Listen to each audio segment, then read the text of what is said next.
Hey there, folks! Ready to discover some hidden gems in the first state, Delaware? It's not just a speed bump on the way to Baltimore. We're diving into the top 10 places you absolutely have to visit in Delaware. From stunning beaches to historical landmarks, get ready to be surprised by what this tiny state has to offer. We're talking charming towns, beautiful parks, and maybe even a few crabs along the way. Stick around, it's going to be fun. All right, let's kick things off with a classic, Rehoboth Beach. This place is like the Coney Island of Delaware, but with, a little more class. Picture this, the sun is shining, the waves are crashing, and you're strolling down the boardwalk with a handful of Thrasher's fries. Life just doesn't get much better than that. Whether you're looking to build sandcastles with the kids, catch some rays, or just people watch with a bucket of ice cream, Rehoboth Beach has something for everyone. And hey, if you're feeling adventurous, you can even try your luck at the arcade or take a spin on the Ferris wheel. Just, try not to lose your lunch on the scrambler, all right? Oh, and did I mention the food? Rehoboth Beach is a foodie's paradise, with everything from fresh seafood shacks to upscale restaurants. Seriously, you could spend your entire vacation here just eating your way through the town. Just be sure to pack your stretchy pants. Next up, we're heading to Cape Henlopen State Park, a place where history and nature collide.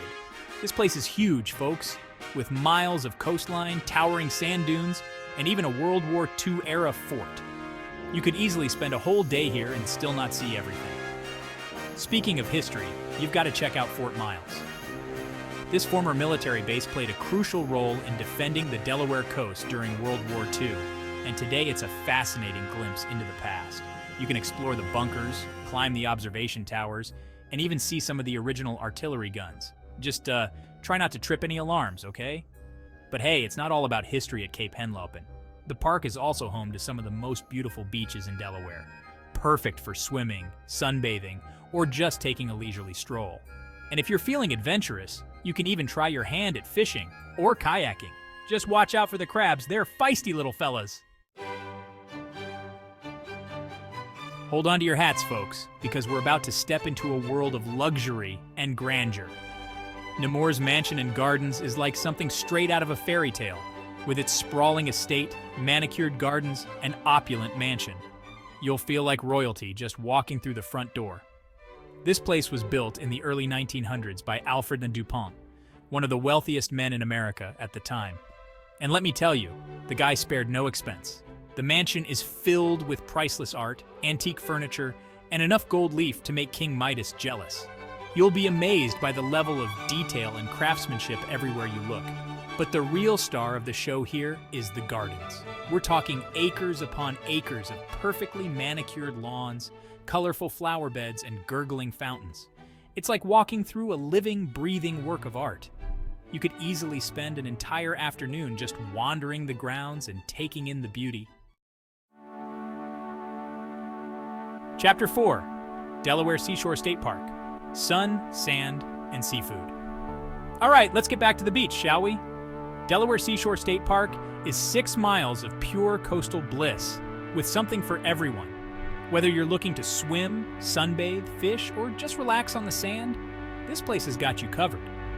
And hey, if you're feeling adventurous, you can even try your hand at crabbing or clamming. Just be sure to get yourself a license first. You don't want to end up in the slammer for illegal shellfish harvesting. Of course, no trip to the Delaware shore is complete without some delicious seafood. And luckily, Delaware Seashore State Park is right near some of the best seafood restaurants in the state. So grab yourself a plate of steamed crabs, some clam chowder, or maybe even some fried oysters, and enjoy the taste of the ocean. Chapter 5, Winterthur Museum Garden and Library Antiques Roadshow. Anyone? Next up, we're heading to Winterthur Museum Garden and Library, a place where history and art collide. This place is like a time capsule of American decorative arts, with furniture, paintings, and household objects dating all the way back to the 17th century. It's like stepping into a real-life museum. The museum is housed in a sprawling 175-room mansion that was once home to Henry Francis DuPont, an avid collector of American antiques. And let me tell you, this guy had good taste. You'll see everything from Chippendale chairs to Tiffany lamps, all displayed in stunning period rooms. It's like taking a crash course in American design history. But the real highlight of Winterthur is the gardens. We're talking over 1,000 acres of rolling hills, woodlands, meadows, and gardens, all designed to showcase the beauty of nature. You could easily spend an entire day just wandering the grounds and taking in the scenery. Chapter 6, Dover International Speedway. Gentlemen, start your engines. Hold on to your hats, folks, because we're about to enter the fast-paced world of NASCAR. Dover International Speedway is known as the Monster Mile for a reason. It's a 1-mile concrete oval that's notoriously tough on drivers and cars alike. But hey, who doesn't love a little bit of danger, right? The roar of the engines, the smell of burning rubber, the sight of cars flying by at over 200 miles per hour, it's an experience you won't soon forget. Even if you're not a diehard NASCAR fan, Dover International Speedway is still worth a visit. They have events going on throughout the year, from concerts to festivals to car shows. And who knows, you might just catch the racing bug while you're there. Chapter 7. All right, history buffs, this one's for you. Hagley Museum and Library tells the story of American industry, innovation, and the DuPont Company. You'll learn all about the history of gunpowder production, see how it shaped the region, and even get to explore some of the original mills and workshops. But hey, it's not all about explosions and gunpowder here.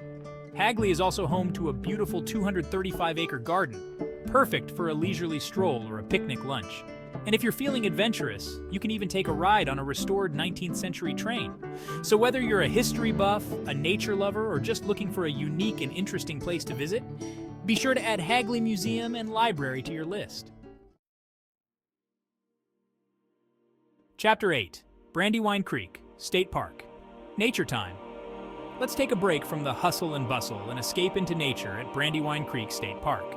This 933-acre park is a nature lover's paradise, with something for everyone. Whether you're into hiking, biking, fishing, or just taking a leisurely stroll through the woods, Brandywine Creek State Park has got you covered. And hey, if you're lucky, you might even spot some of the local wildlife like deer, foxes, and maybe even a bald eagle or two. But the real highlight of Brandywine Creek State Park is the creek itself. This scenic waterway winds its way through the park, offering stunning views and plenty of opportunities for fishing, kayaking, and canoeing.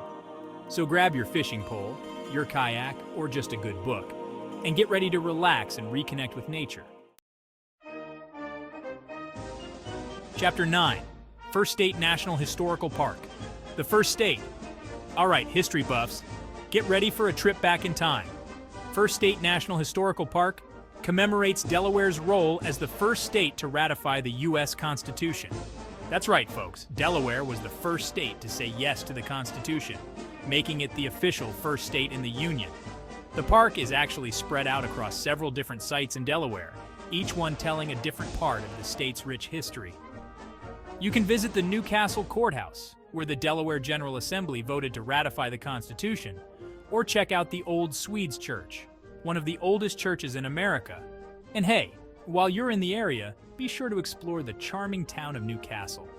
With its cobblestone streets, historic homes, and quaint shops, it's like stepping back in time. Chapter 10, The Grand Opera House. Get your culture on. Last but not least, we're ending our Delaware adventure on a high note at the Grand Opera House.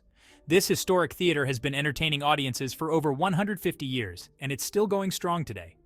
From Broadway shows to concerts to comedy acts, there's always something exciting happening on the grand stage. But even if you don't have time to catch a show, the Grand Opera House is still worth a visit. The building itself is a work of art, with its ornate architecture, gilded balconies, and plush velvet seats. You'll feel like you've stepped back in time to the golden age of theater. So put on your fancy pants, grab a cocktail at the bar, and get ready for a night of entertainment at the Grand Opera House. Outro. That's a wrap on Delaware. So there you have it, folks. Delaware might be small, but it's packed with amazing places to explore. From beaches to history to world-class entertainment, the First State has something for everyone. So what are you waiting for? Start planning your Delaware adventure today. Don't forget to like, subscribe, and hit that bell icon for more awesome travel tips. See you next time.